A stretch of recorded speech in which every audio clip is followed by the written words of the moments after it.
How's it going, guys? DragonStar Production here, back with another video, and in this edition of Dragon Ball What Ifs, we will be covering What If Shallot Was Canon, Part 1.5, Giblet's Escape. And I decided I couldn't have Shallot in the story without Giblet. I didn't feel like having him get killed in Planet Vegeta would be the best route for him either. So, Shallot's brother will be introduced in this story. But the real question is, how does he escape? But before I actually jump into the story, I want to remind you guys to join the Discord. Over there we have debate nights, and we're about to start doing game nights. So a whole lot of fun over there. Make sure you join in. So now we'll jump straight into the story. Back in early part 1, Leek, Shallot and Giblet's dad, was telling Bardock's suspicions of Frieza to his family. We already know how Shallot reacts. But Giblet takes a different approach, very similar to all the other Saiyans actually, kinda brushing it off. Giblet though would just follow his daily routine when he wasn't out on a mission, outside with another Saiyan, training. Giblet read on his scouter Shallot's energy leaving the planet. What the hell is he doing? Asked Giblet, as the other Saiyan just shrugged his shoulders. Giblet then would fly off looking for Bardock. He actually manages to find him, and as soon as he does, he yells out, Hey! Why were you and Shallot talking earlier? Bardock, though, doesn't answer Giblet. He keeps on walking, but Giblet follows behind him. Bardock finally turns around and tells him that he believed him about Frieza, and that maybe you should consider it too. Bardock would then part ways from Giblet. Giblet would also start noticing more of Frieza's ships crashing into Planet Vegeta.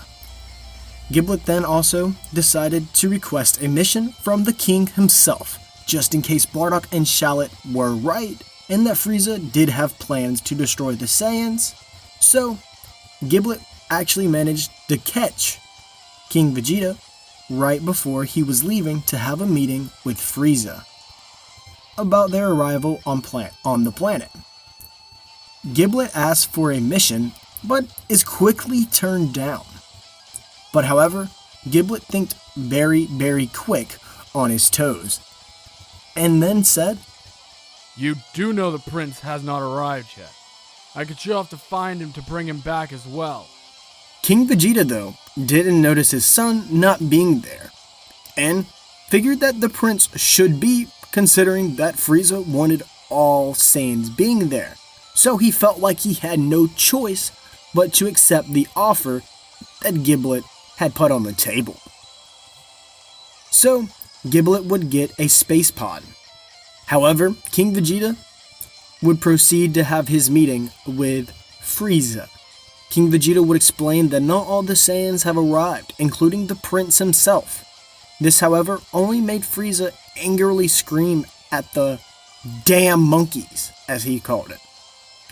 Frieza, who as we all know wanted to blow up Planet Vegeta. Well, he starts with the king before the planet. Frieza death beams King Vegeta right between the eyes. However, in the meantime, Giblet would arrive on planet Beans. This is the made-up name of the planet that Vegeta, Rattus, and Nappa all landed on and were fighting during the Broly movie. Giblet would search for Prince Vegeta, but was mainly focused on scoping the planet out. Honestly, just trying to pick a fight with anyone or anything. And, out of all the rubbish, Giblet found his prey. Giblet launched himself at the creature, kicking him in the side of the jaw. The creature flew back, just to be obliterated by Giblet's energy cannon. Giblet would then come across Rattus in mid-fight, one of the creatures. Rattus was doing okay against the beast, but Giblet was still there, so he decided to stick out one hand and blast it away. Rattus turned around in shock, just to hear Giblet say, Rattus, why are you such a weak fool? After killing the beast, the two Saiyans then would start flying back to the base that Rattus, Vegeta, and Nappa had already set up beforehand.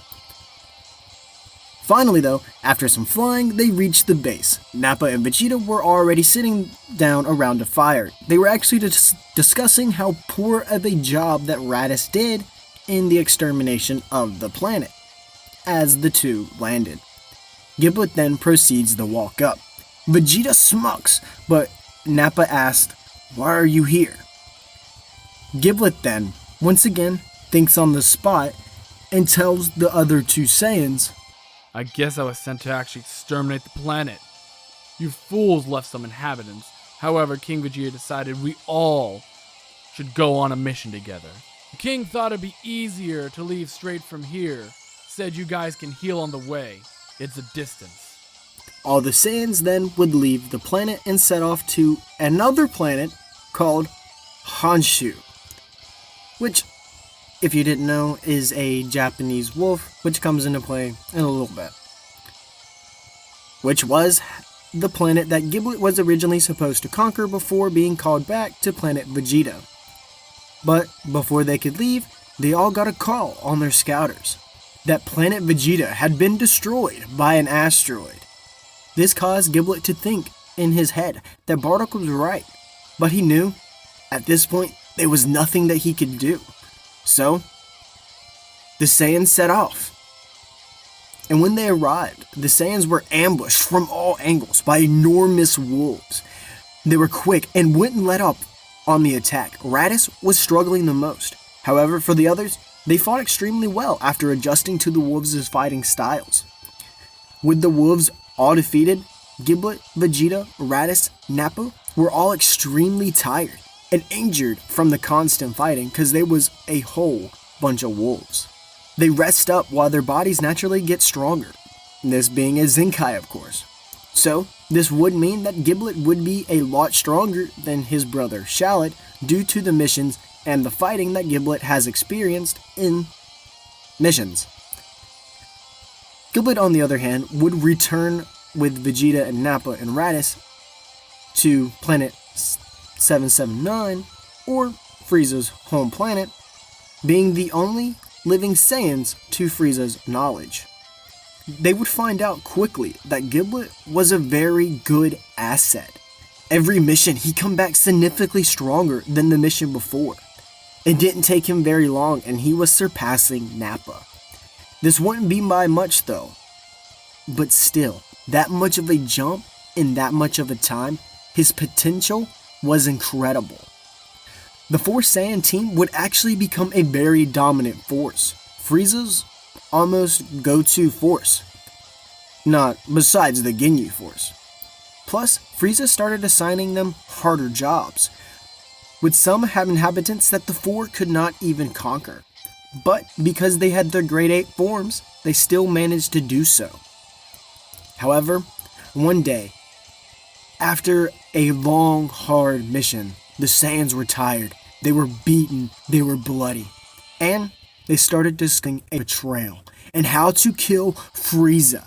Of course, their scouters were off. And Giblet was actually the first one to throw the idea in the pot. But anyway, this eventually led to this plan, and Rattus started talking about how his mother Gine told him about Kakarot being sent off to some planet called Earth.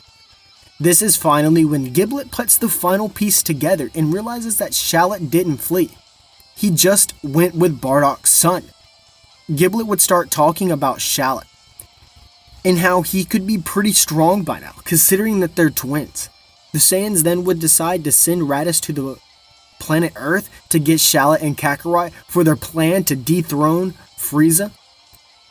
Meanwhile, Giblet, Vegeta, and Nappa all head to planet Arla.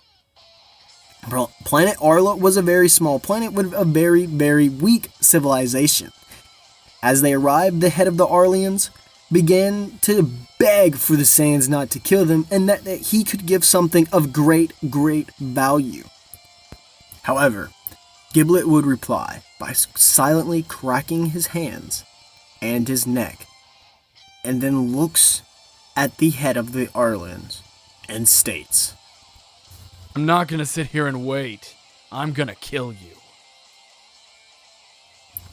Alright guys, on that note, we are going to be ending the video. I really hope you guys enjoyed it. We put a lot of effort into this, and I say we because I had help for the voice of Giblet and will be the voice of Shallot, who is ShadowAtores. I will leave a link down in the description to his YouTube channel.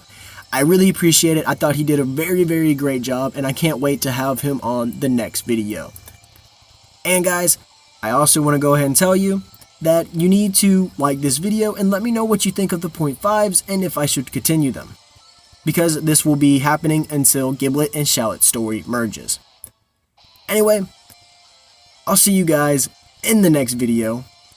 Don't forget to like and subscribe, turn on that bell notification, and join the Discord. I'll catch you guys in the next one. DragonStar Productions is out.